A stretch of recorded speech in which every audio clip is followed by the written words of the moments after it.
Hola, buenas tardes a todos. Bueno, como dije, vamos a grabar la sesión para aquellas personas que no hayan podido conectarse ayer. Tuvimos un poquito de problemas con la conexión y bueno, no pudimos grabarlo en directo, pero como me comprometí, pues bueno, vamos a grabarlo y a ver si para la próxima no hay ningún problema y lo puede ver todo el mundo en directo o conectado de forma bueno, pues diferido. Bueno, empezamos. Bueno, la idea es comenzar de nuevo con las sesiones formativas, que sabéis que, bueno, que antes de la pandemia, de que llegara el COVID, bueno, pues era una manera de reunirnos, de vernos, de ponernos cara, de conocernos, de favorecer el trabajo en equipo, de mejorar la calidad de atención a los pacientes, de mantenernos de una manera actualizados y bueno, pues tuvimos que hacer un parón y ahora, gracias a Dios, llegó la formación online para quedarse y bueno, pues vamos a dar la opción siempre y cuando queráis de venir de forma personal y que no, pues que se conecte por Zoom. Hoy doy la sesión yo, soy la enfermera de continuidad y de crónico complejo, como sabéis. Y bueno, ayer teníamos aquí a todo el equipo conectado con nosotros, pero hoy, como lo estoy grabando yo sola, pues no va a haber preguntas, no va a haber dudas que surgieron ayer y bueno, la verdad que fueron bastante interesantes. Pero bueno, intentaré plasmar todo lo que surgió ayer. Os voy a hablar de los accesos venosos periféricos, centrales y en principio sondas enterales y vesicales. Nos vamos a enfocar más bien a los cuidados de enfermería.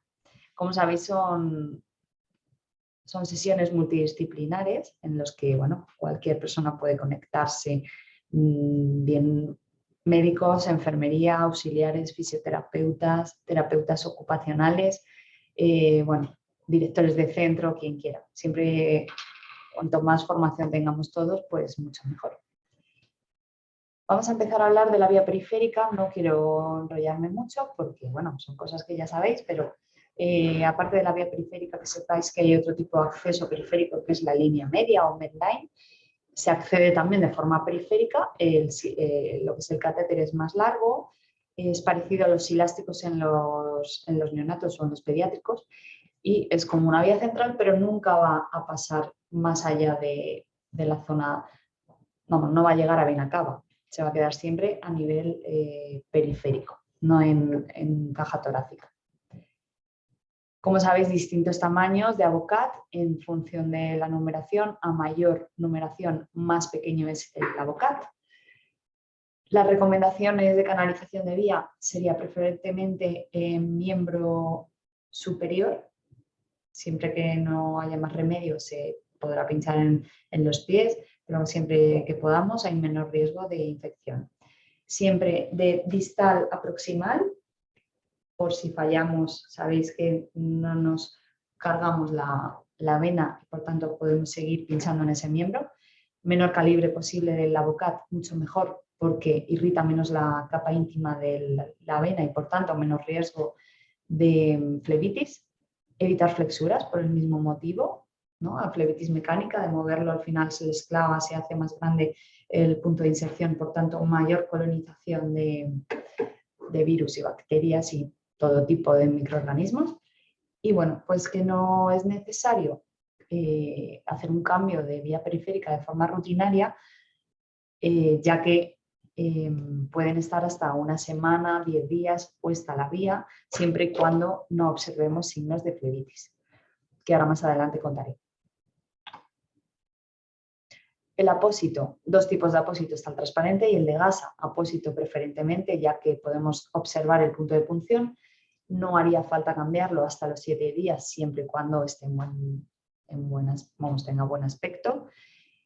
El de gasa sí que necesita que sea cambiado cada 48 horas y además no nos permite ver el punto de punción.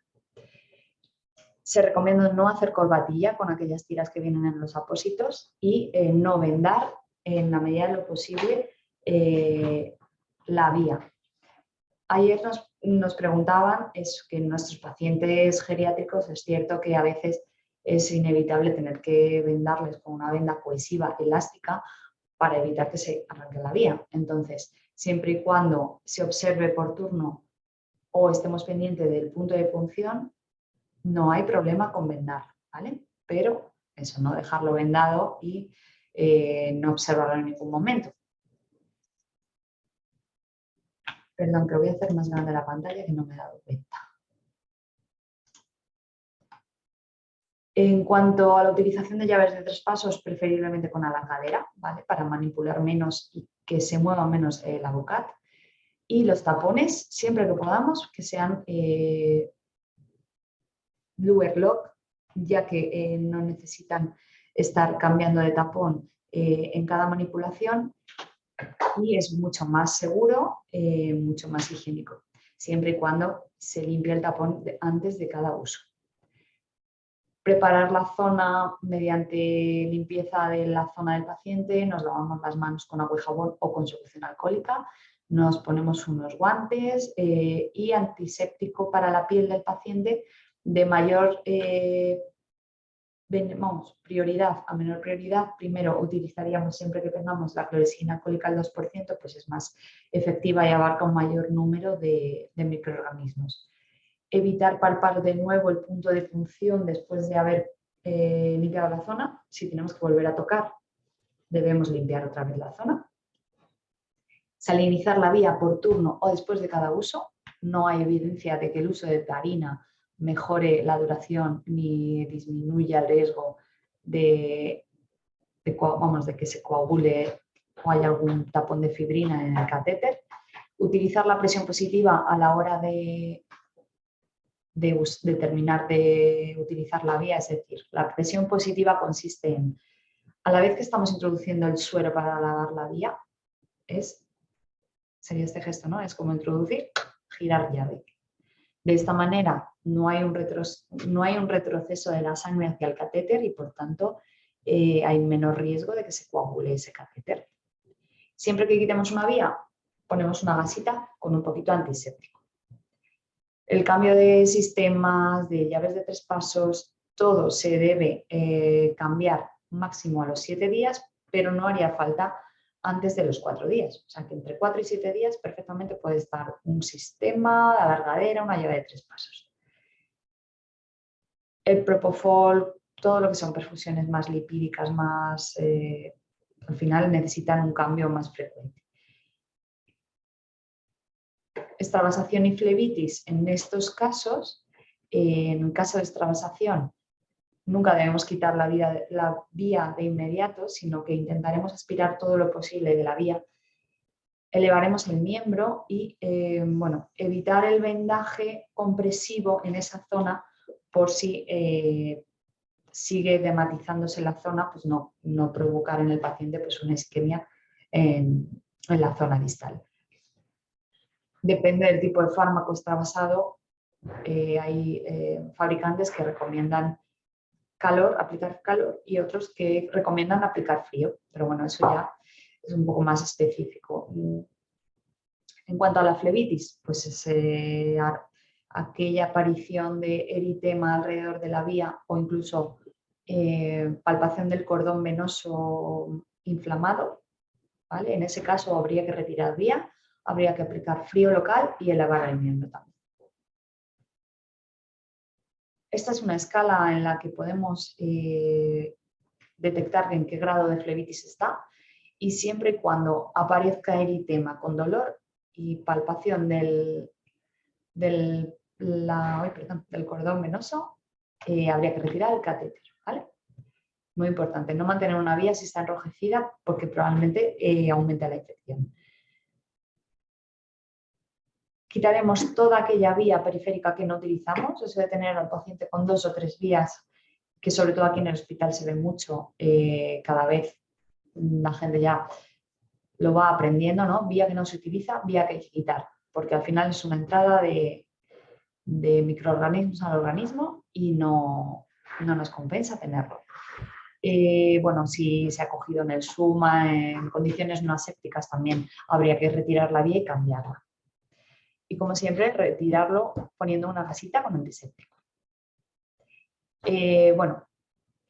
Voy a dar unas pinceladas sobre los catéteres centrales, que aunque vosotros en la residencia no vais a manipular el catéter central típico de la UCI con varias luces, pero sí que os podéis encontrar en algunos casos pacientes que tienen un portacat porque han sido pacientes oncológicos o pacientes que tienen hemodiálisis y tienen un Hitman porque no ha habido manera de canalizar otra vía de acceso. Entonces, bueno, solamente para que veáis los cuidados y en qué consisten. A veces se indican estos tipos de catéteres, pues como he dicho, quimioterapias, pacientes que necesitan antibióticos de forma prolongada, nutriciones parenterales, hemodiálisis. Este es el catéter Hitman, que como veis sobresale las luces fuera de la piel del paciente. Se hace en quirófano, se introduce un catéter de forma percutánea a nivel de la vena subclavia, yugular o femoral y el paciente, una vez que pasa el mes desde la implantación, puede llevar el catéter sin ningún tipo de fijación y sin ninguna sujeción, puesto que hay un anillito que se llama anillo de Dacron, que lo que hace es que la piel se adhiera a ese catéter y por tanto el catéter no debería moverse. Es verdad que muchas personas prefieren tenerlo fijado pues, con un apósito transparente o algún tipo de saco para sujetar, pues le da como mayor seguridad. El paciente se puede duchar al mes de tener esta zona cicatrizada y las luces se pueden quedar al aire siempre y cuando desinfectemos los tapones después de cada uso. Estos catéteres se tienen que sellar cada vez que se utilizan. Primero tenemos que lavar el catéter con suero, unos 100 mililitros, para que todo el recorrido del catéter se quede limpio. Administrar fibrilin, heparina a una concentración menor, mediante la técnica de presión positiva y la técnica de flux. ¿La técnica de flux qué es? Pues es simplemente pasar el suero como a emboladas, para ir empujando y haciendo ese torbellino que hace que empuja el torrente sanguíneo hacia adentro y cerramos tapón o pinza para evitar ese retorno hacia la punta del catéter. Se parenizan cada 15 días o después de cada uso. Otro tipo de catéter que os podéis encontrar en la residencia es el portacat. Lo que vosotros vais a ver es el reservorio a nivel subcutáneo que se palpa a través de la piel del paciente. A lo mejor en alguna alta, un paciente que se le os olvida o se va con tratamiento, os podéis encontrar al paciente con el gripper puesto encima del reservorio. Es una técnica que también se hace en quirófano a nivel subcutáneo, en quirófano, y lo que hacemos es, no sé si veis ahí la imagen, eso que se ve a través de la piel del paciente es el reservorio que se queda ahí implantado hasta que se decida en algún momento quitar, que muchas veces se queda ya de por vida puesto. Lo que hacemos para poder utilizarlo es insertar una aguja gripper, ¿vale? Desinfectamos mediante técnica séptica y estéril, les ponemos guantes, desinfectamos al paciente, fijamos la membrana para que no se nos mueva y palparemos como una membrana de silicona en el centro, blandita, y ahí es donde tenemos que pinchar el gripper. Siempre comprobamos que refluye, que funciona correctamente, hacemos un lavado y ya pasamos la medicación. Eso es lo que suelen hacer pues en urgencias, en hospital de día. Vosotras no vais a tener que utilizar el gripper, vamos, salvo que lo necesitéis por algún motivo y estéis formadas en el uso de catéteres centrales, pues bueno, no hay problema. Pero siempre y cuando se parinice en cada uso y se haga el lavado posterior. Lo que sí que os va a tocar a lo mejor es quitarlo, como decía, en una ocasión que se olvide retirarlo. Pues como lo hacemos con guantes estériles, sujetamos el aro contra la membrana y de las palomillas vamos a tirar hacia afuera. Simplemente así nos saltará el dispositivo de seguridad y al contenedor amarillo. Y de nuevo se quedará el paciente con su reservorio subcutáneo. Ponemos una gasita con antiséptico una vez que quitamos todo y ya está. Los portacats sí que se sellan con menos frecuencia, cada 2 meses o después de cada uso.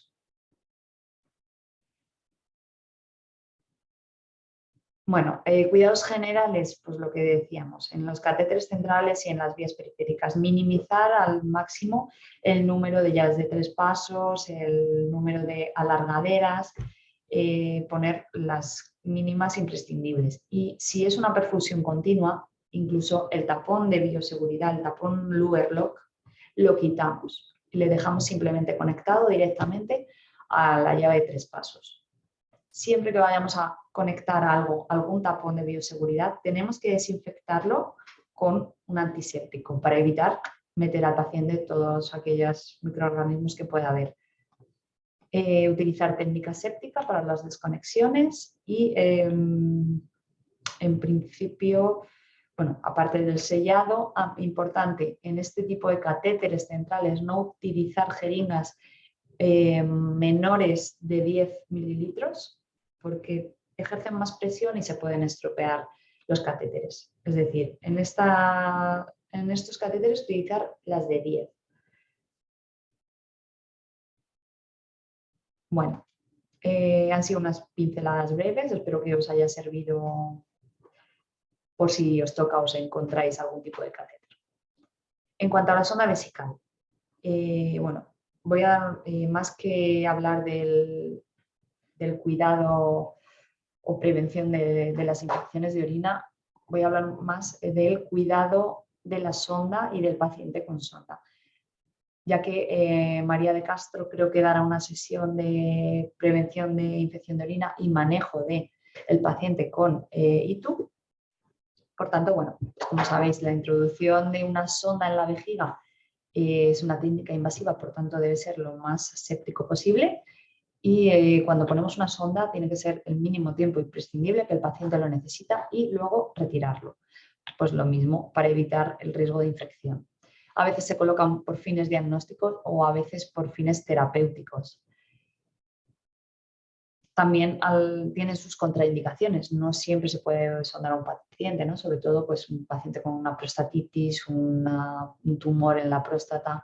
Bueno, eso cuando hay dificultades en el sondaje, si en algún momento sospecháis que pueda haber alguna patología, lo que podéis hacer es llamar al busca de unidad de enlace, llamarme a mí y programar de forma programada un sondaje en el hospital de día pues, para evitar desplazar al paciente a la urgencia y bueno, pues al final los inconvenientes de estar en la urgencia para un paciente de estas características. Los tipos de sonda, pues al contrario que los Avocat, a mayor numeración, mayor grosor. Pueden ser de látex, de silicona o de PVC, con balón, sin balón, aunque nosotros casi siempre ponemos los de balón. Las puntas roma, plana, biselada, recta, en función de lo que necesitemos y con varios números de luces. Lo habitual es de 2 luces y la de 3 luces pues, para los lavados continuos. Siempre que podamos, utilizaremos el menor calibre posible, igual, para evitar el trauma uretral, evitar la irritación de la mucosa, por tanto, menos residuo vesical, menos trauma, menos úlcera por decúbito y, por tanto, disminuimos los factores o el riesgo de infección. Tipos de sondas hay muchas, no las voy a nombrar, ¿vale? La más utilizada es la sonda Foley, o la de pico de pato, como decimos, que es la Tiemann en caso de pacientes prostáticos. Podemos hacer sondajes permanentes de larga duración, sondajes de corta duración o sondajes intermitentes en caso de retención de orina, en caso de recogida de muestras.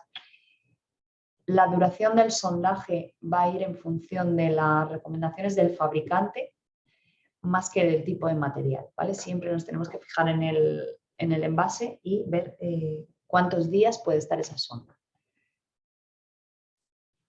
La técnica de sondaje, bueno, siempre desinfectar al paciente bien con agua y jabón y clorexidina acuosa al 0,5%, una buena higiene de manos nuestra, unos guantes estériles, material estéril para el sondaje, preparar agua destilada para el hinchado del globo vesical, ¿vale? Nunca con suero fisiológico.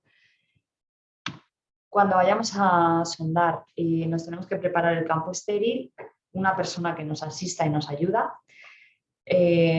antes de hacer el sondaje tenemos que comprobar el buen funcionamiento del globo vesical, ¿no? Comprobamos que funciona, conectamos a la sonda a la bolsa de recogida de diuresis, aunque aquí aparece una bolsa de estas para cuantificar la orina más específica de pacientes pues, de UCI o posoperatorios. Una bolsa normal. Conectaríamos sistema a la sonda y una vez que ya lo tenemos conectado, empezaríamos el sondaje. De esta manera prevenimos hasta un 97% el riesgo de infección urinaria. El sondaje en la mujer, bueno, lubricar, no voy a contar más, lubricar bien y si nos metemos en vagina sabemos que esa sonda tiene que ir a la basura y coger otra sonda nueva. En el varón, pues lo mismo, lubricar bien el meato del paciente, la sonda por tanto hay que lubricarla mucho más y muchas veces necesitamos movilizar el pene del paciente para, en algunos casos que nos opone resistencia, que entre bien la sonda. La fijación, una vez que hemos sondado al paciente y una vez que hayamos hinchado el globo, lo fijaremos al muslo del paciente y en los pacientes encamados se suele fijar en la zona del hipogastrio, en el abdomen, con un poquito de esparadrapo. Y bueno, en el caso de globo vesical, debemos dejar que salgan unos máximo 300-400 mililitros, pinzaremos la sonda y a los 15 minutos volveremos a despinzar para ver si sigue saliendo. Que vuelven a salir, volvemos a pinzar y así pues para evitar que la vejiga se produzca un colapso. Las recomendaciones, pues bueno, vigilar posibles decúbitos, que se acode, mantener una correcta fijación en el paciente, mantener la bolsa siempre por debajo de la altura de la vejiga, el grifo siempre recogido, siempre hacia arriba, no evitar que arrastre y que toque el suelo.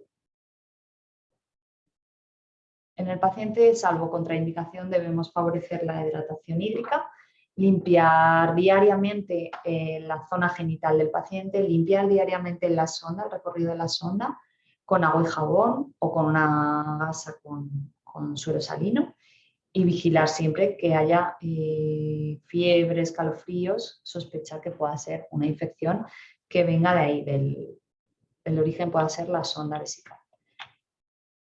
La bolsa colectora es muy importante que la vaciemos cuando está a 2/3 de su capacidad y sobre todo importantísimo y que ayer nos recalcó mucho también Almudena, enfermera de primaria de la zona de Griñón, es que no cambiemos las sondas, no cambiemos las bolsas ni por turno ni por día. Es decir, una bolsa, una vez que se hace el sondaje al paciente y se coloca el sistema cerrado, no se debería cambiar hasta que no haya un nuevo cambio de sonda, salvo que la bolsa pues, esté deteriorada y no haya más remedio que cambiarla.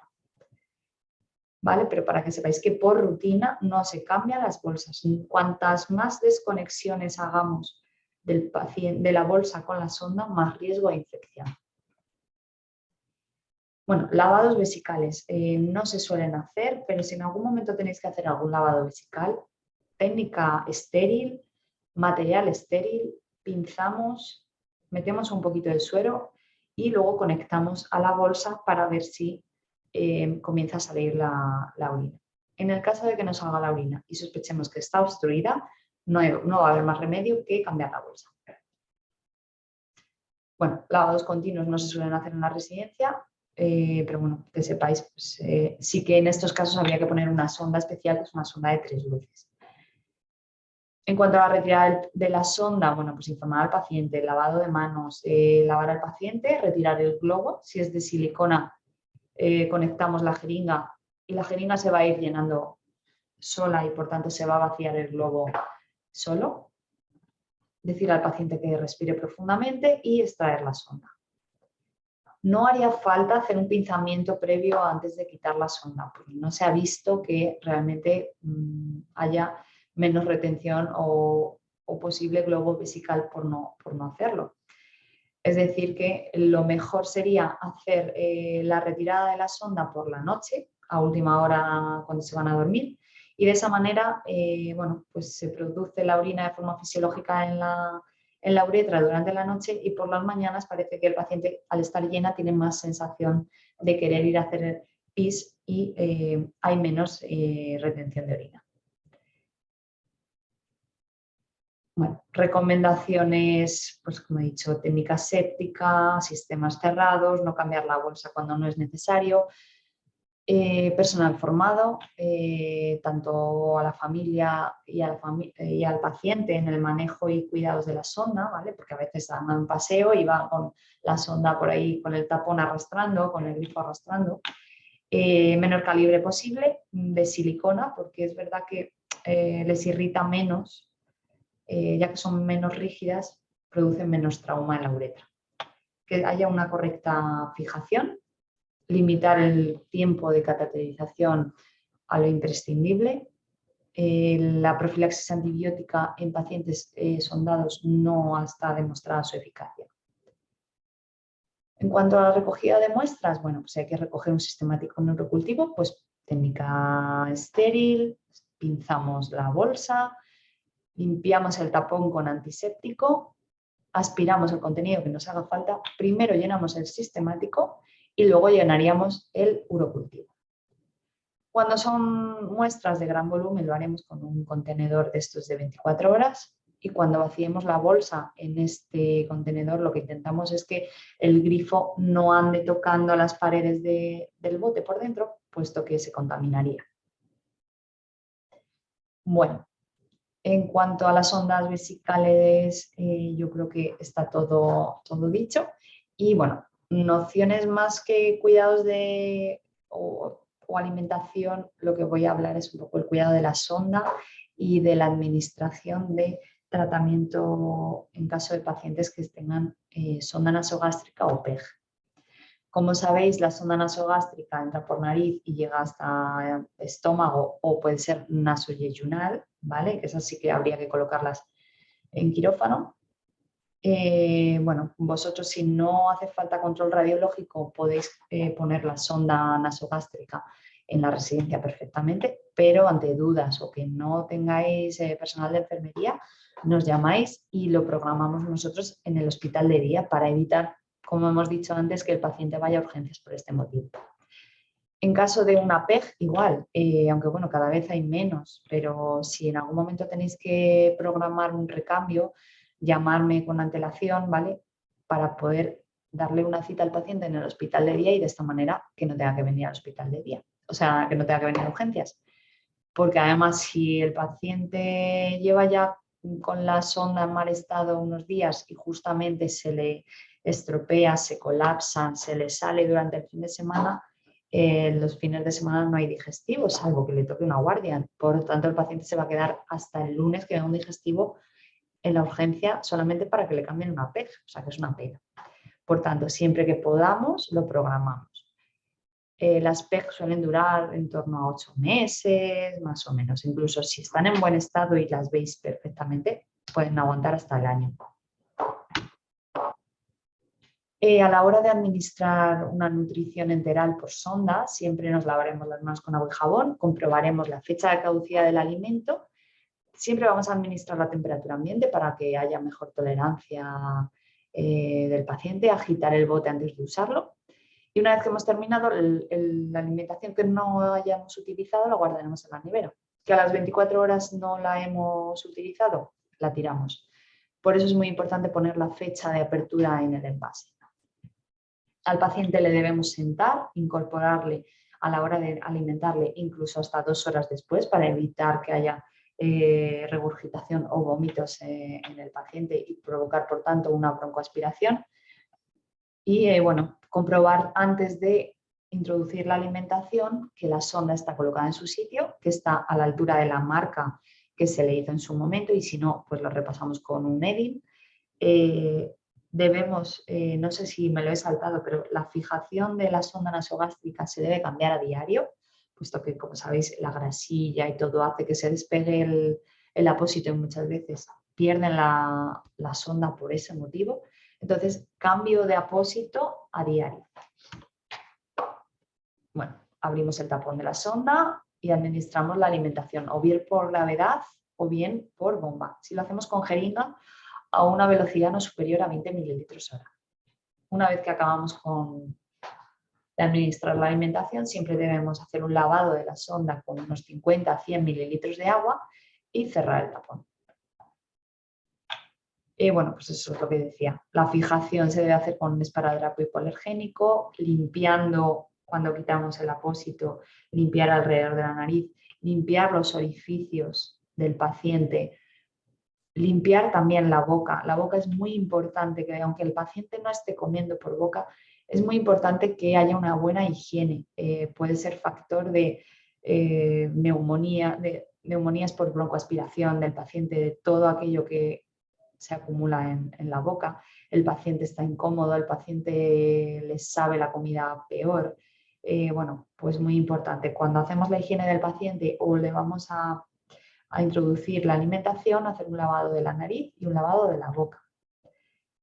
Si el paciente tiene sensación de boca seca, pues unas gasitas húmedas en las que él pueda hidratarse un poquito la boca, podemos echarle vaselina en los labios, bueno, que el paciente esté confortable.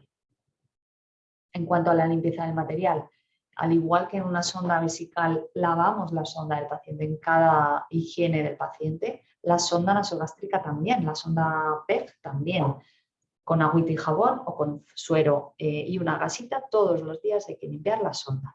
Si vemos que el material está en mal estado, entonces programaremos una consulta en el hospital de día para el recambio. Causas y problemas que hay a la hora de la alimentación no lo voy a contar, ¿vale? Tenéis aquí las diapositivas por si queréis leerlo detenidamente, pero no me voy a enrollar más. Y bueno, pues en principio ya hemos terminado. Quería eso, daros las gracias a todos los que os conectasteis ayer y todos los que no os habéis podido conectar, que hayáis estado viendo la sesión, y espero que, bueno, pues que esto nos sirva a todos para mejorar la atención de nuestros residentes y bueno, pues eso, que después del año y medio que llevamos y de todos los problemas de personal, de formación que no ha podido haber, bueno, pues poco a poco lo que nosotros podamos desde la unidad de enlace ayudaros y bueno, pues mejorar el que el paciente esté bien y bueno, como sabéis, podéis contar con la unidad de enlace, cualquier cosa que necesitéis, aquí estamos y bueno, pues muchas gracias en nombre de todo el equipo. Venga, pues un saludo.